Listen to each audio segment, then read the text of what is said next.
Let me shift to a different topic. Today, South African President Ramaphosa is in Washington, D.C. He'll be meeting with President Trump tomorrow. You and the President, as well as other administration officials, have repeatedly and rightly criticized South African policies on issues ranging from human rights to activities that directly undermine American national security. Those activities, in turn, include what appears to be an explicit and extensive pivot away from the United States and towards the Chinese Communist Party.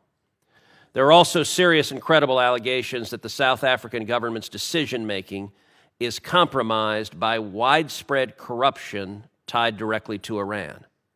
They are working together to target our Israeli allies on the international stage. President Ramaphosa himself has taken an aggressive position, leading a charge of genocide against Israel in the International Court of Justice. And he has pushed for precedents and policies that will not just undermine Israel, but expose American officials to vulnerabilities as well. I have every confidence that President Trump will demand South African officials change their policies and will hold them accountable if they don't. And it's critically important for the American people to understand the bases for our policies.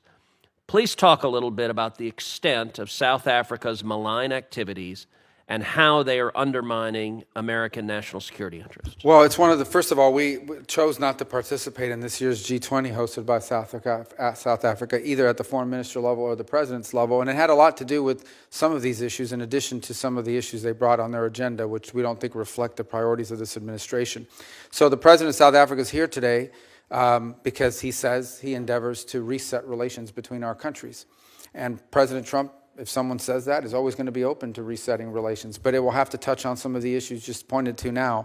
Obviously, the position they've adopted towards Israel is way, not just off balance, but completely geared towards one side, and it makes one wonder about these allegations that are out there now of foreign influence, including with Iran. They clearly, on the global stage, and multiple multinational organizations have consistently been a vote against America's interests, time and again. Not one-off. You always understand when some country has to go in one direction opposite to you because, you know, that happens. That's what diplomacy is ultimately about. Diplomacy is also about when we're aligned, we work together. When we're unaligned, we have to talk. But when one country is consistently unaligned with the United States on issue after issue after issue after issue, now you have to make conclusions about it. So all I could say about the meeting today, I'm not there obviously because I'm here with all of you. In fact, it may be going on right now as we speak, or was scheduled to go on as we speak, is this was an outreach on the part of the South African president. He said he wanted to come to Washington. He wanted to reset relations with the United States.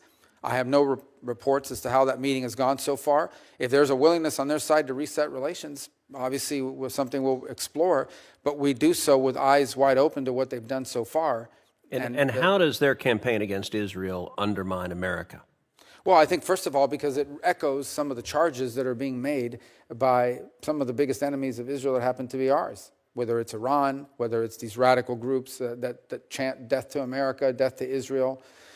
So we're very concerned about that. I also think there's real concern in our mind about some of these international institutions that, frankly, South Africa has lined up strongly behind, who would seek to, if they could, jail, imprison, indict American office holders because of some of the positions we've taken on public policy, even though we're not members to the conventions that create these entities. So if you talk about these groups they are in essence utilizing their forum on the national stage as a nation state under this president and this leadership to echo the claims and the positions taken by not just Iran, but in many cases China as well. Thank you.